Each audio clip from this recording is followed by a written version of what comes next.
voilà mbokk yi mu ngi noonu comme ni ñu ko waxee rek li nga xam ne mooy honorable député li nga xam te ni nii moom moo fa doon wax Moussa Sarr nekk coalition jàmm ak njëriñ moom lañ doon déglu noonu wax tamit lu mu gisee li nga xam te ni nii moom mooy régime bi par rapport ak seen magistère ci une année yi alors dañuy dem sur le plan éducatif loolu tam c'est très important parce que am na ñu ci gis yoo xamante ni nii vraiment loolu itamit mën nañ ko wax c'est des ay jéego la yoo xam ne ñu ngi koy dox pour jéem a xool naka la ñuy gën a modifier soit naka la ñuy gën a booster li nga xam ne mooy système éducatif bi en créant les lycées Nations Armées pour la qualité et l'équité lii nag lañ koy wax daanaka nag ci 2024 2025 lañ commencé teg jéego yi ba sax am na ñu commencé produire ay résultats yu am solo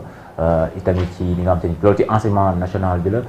éducation nationale bi mais enseignement supérieur bi tamit gis nañ li nga xam te ni nii nu kii doon doxee maanaam orientation yi ñu doon doxee en général ñu daan am bac mais vraiment day jàgg day durer loolu sax ñu am problème orienté leen mais gis nañu tey orientation yi depuis bañ defee bac ay 2 mois 3 mois lañ ci tey ñu orienté yi nga xam ne étudiant bu nekk xam fi nga war a dem itamit bourse yi gis nga problème loolu mais tey ñu ngi ci def ay jéego loolu tamit. mais Seyna xanaa dañ laa jox di te préparé. non mais bàyyi ma ñëw après li nga ñëw sa xalaat c'est ça ma bàyyi la nga ñëw si Bachir sur le plan éducatif la nga ci mën a teg sa loxo yow. waaw mais xam nga da nga wax l'INAC c'est des projets qui existent qu'ils ont trouvé ici. On me dira c'est la continuité de l'État, je suis d'accord. ñoom 2024 2025 la ñu ubbi INAC bi mais tabaxuñu ko fii lañ ko fekk.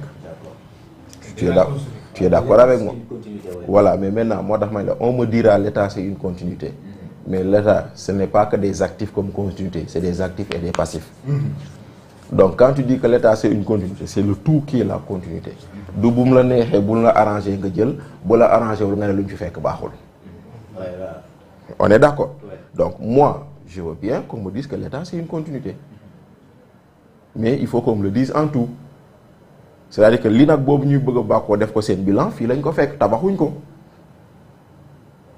n'est-ce pas? Mais tout était là. Ouverture rek a desoon. École mu ubbi ñu ubbi diggante bi alternance am ñu ñëw ñu def ko, c'est bien. Ils auraient pu dire oui, ok, ils avaient le droit aussi de dire non, non, non, je ferme l'INAC, j'en fais un poulailler. N'est-ce pas? Kon nag jeex na. Kon loolu mooy benn.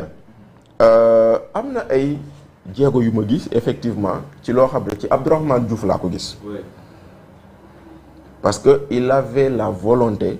de faire en sorte que l'année scolaire buy démarrer njàng mi démarrer. Et ça c'est quelque chose boo xam ne nous l'avons perdu depuis 2012.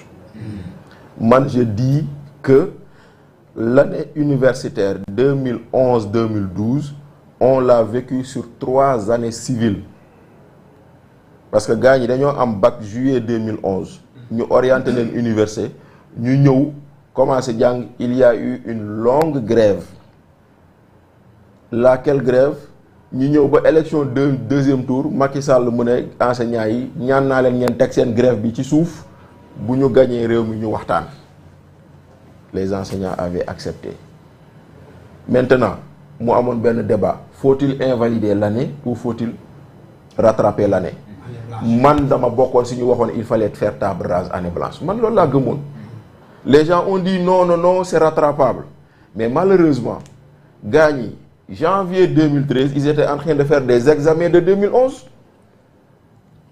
Donc loolu ça a déréglé notre système éducation et système éducatif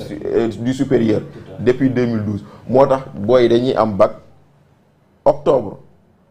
kenn orienté wu leen, janvier lañ leen di orienté ñu commencé inscrire pour jàng mars avril. C'est ça que nous avions vécu. Gis naa mu jéem ci ay efforts et je salue parce que ñun loolu lañ xamoon, ñun dañ doon man ba nekk étudiant ñun tu as le bac, tu es orienté avant septembre, da ngay ubbi école le 1er octobre, au plus tard le 15 octobre cours yi commencé nañ.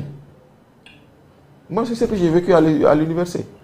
Au plus tard le 15 octobre cours yi commencé nañ, février nga dem def sa examen partiel nga dugg ci deuxième semestre. Gis nañ ci ay efforts et j'espère que ça va continuer. Maintenant am na yeneen université yoo xam ne defe naa ubbi nañ ko Amadou Mahtar Mbow et cetera ak yooyu ça élargit la carte universitaire mais dafa amoon benn problème boo xam ne amoon na ci université yi notamment à Ziguinchor ak feneen mooy des difficultés à livrer les chantiers yi nga xam ne ils étaient en cours et les chantiers qui étaient en cours ont eu un impact sur les conditions des étudiants ndaxte gis ngeen fii nii université Ziguinchor ñu grève fa ba ñu tëj université bi te ba ñu tëjee université bi moi j'ai applaudi. Oui oui xam nga lu tax la vie avant tout, la sécurité avant tout. La vie avant tout, la sécurité avant tout. Bu dee les conditions de sécurité ne sont pas réunies da ngay tëj université bi et pourtant les mêmes conditions de sécurité n'étaient pas réunies un an avant ñu tëj université ñoom ñu kaasoon ñu ne pourquoi droit à l'éducation amul bañ fi tëjee UCAD après les attentats yu fa amoon ba ñu lakkee fii BU ak fac droit déggoon ngeen leen ñu kaas ko ñu ne lu tax ñuy tëj université bi nit ñi dañoo war a jàng donc démb ña ko defoon ils avaient raison ñoom ñi ba ñu ko defee aussi ils ont raison parce que sécurité avant tout. logique pour logique. Logique pour logique mais lu tax bu démb bi baaxul woon bu tey bi baax na donc ay soucis am na ci université yi mais am na effort soucis yooyu noonu am na tax na tey jii nii ndaxte y a des chantiers à l'arrêt dans beaucoup de domaines il y a des choses yoo xam ne ki rek mais loolu am na enseignement éducation de façon générale aussi gis nañ ci ay affaire gis naa benn grand prix du président pour les enseignants parce que man il faut valoriser la fonction enseignante man dama ko gëm xam nga lu tax ñun ñu fi toog ñëpp nous sommes ce que nous sommes parce que dañoo jaar école dañoo jàngal que ce soit l'école publique comme l'école privée buñ fa jaar woon du ñu am lu ñu am du ñu doon lu ñu doon ndaxte monsieur Sambou maag moom ñëw bokk fu ñu jógee xam nañ lan la njàng jëriñ foofu sinon on serait sous les manguiers en train de prendre du thé et à fumer des joints wala yu mel noonu mais bu fekkonte ne jànguñu duñ fi toog tey kon xam nañ lan la ñu jàng jëriñ donc moo tax nag man musuma nangu ñu naan il ne faut pas investir dans l'éducation parce que l'éducation c'est la base du développement te je termine ça par ça en donnant benn anecdote nee nañ benn séeréer la nañ ma baal séeréer yi il faut ma tooñ leen tuuti quoi nee nañ benn séeréer la boo xam ne bu xëyoon rek à l'hôpital elle fait le ménage quoi bu ñëwee rek day dugg ci salle bi rek saa yu duggee ci salle bi rek on se rend compte que à 7h25 celui qui est à la chambre réanimation chambre 13 la personne décède benn yoon ñaar yoon ñett yoon on commence à dire néeg bi dafa hanté dafa am ay jinne moo tax ko fi dugg dee ndekete séeréer bi bu egsee rek pour charger téléphone am rek day débrancher filu réanimation bi rek brancher téléphone am ñàkk xam moo ko waral ñàkk xam moo tax dañ la naan si vous estimez que l'éducation coûte cher lu ñu ci teg ñàkkul ñu ne la si vous estimez que l'éducation coûte cher essayez l'ignorance parce que ñàkk xam moo ko yóbbee mu ñëw débrancher filu réanimation bi te moom gisul ni moom en faisant ça il ôtait la vie à quelqu'un kon nañu investir dans l'éducation et investissement dans l'éducation kenn bu mu ko xeeb moi je veux voir peut-être un quart des ressources d'investissement wala la plus grande part du budget aller à l'éducation ndaxte ba tey jii on a encore des abris provisoires. Oui, bien sûr. On en a. Déficit personnel. ba tey jii y a un déficit du personnel. Mais aussi disons-le même si moom jàpp na ni baaxul mais les enseignants sont beaucoup mieux payés aujourd'hui parce que maintenant après Macky Sall lu tax mu defoon ko est-ce que c'est des considérations électoralistes xaw ma mais lu wóor ba wóor moo di ni aujourd'hui un enseignant peut gagner 600 à 700 000 francs dans la fonction publique alors que peut-être 10 ans en avant en arrière ou 15 ans en arrière enseignant classe exceptionnelle amul woon 300 000 tey jii ils ont une indemnité donc tu vois àdduna loolu la c'est bu dee da ngay jàngale xam nañ lu ñuy wax la hiérarchie des besoins chaque besoin satisfait amène de nouveaux besoins donc tey jii nii man bu ma sañoon même bu ñu fayoon enseignant 1 million na ko jar donc investissons dans l'éducation et nag évitons dans l'éducation les petites histoires de querelles yoo xam ne ça peut saper notre vivre ensemble ay genre des histoires de voile de lit de croix de chapelet non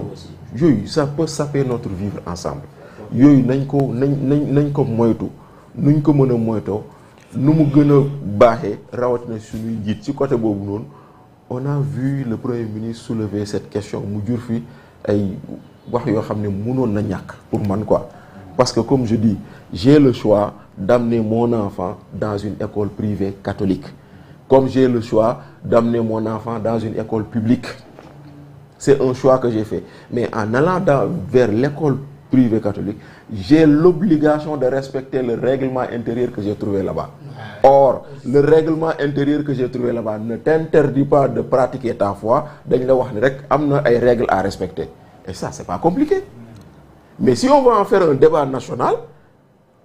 muy yëkkati passion yi kii yuuxu fii kii tegante dënn du ko jar moo tax man jàpp ni sur l'éducation il y a des choses que moi j'ai beaucoup appréciées wax naa la ko léegi mais il y a des débats que nous devrions éviter pour aller en avant parce que notre vivre ensemble là dara waru koo yàq et tey jii nii il y a pas de développement sans une cohésion nationale il y a pas de développement sans la paix te yooyu noonu c'est des valeurs immatérielles kenn mënu ko quantifier mais lu ñuy dund la voilà lu ñuy dund la séeréer la joolaa la dañuy kafkal la pël la séeréer la dañuy tooñante waaw tu vois lu ñuy dund la mais mu ngi noonu quoi loolu mooy yoo xam ne li nii peut-être sur l'éducation bu si ñàkkoon rek j'aurais dit je vous donne 30 sur 20.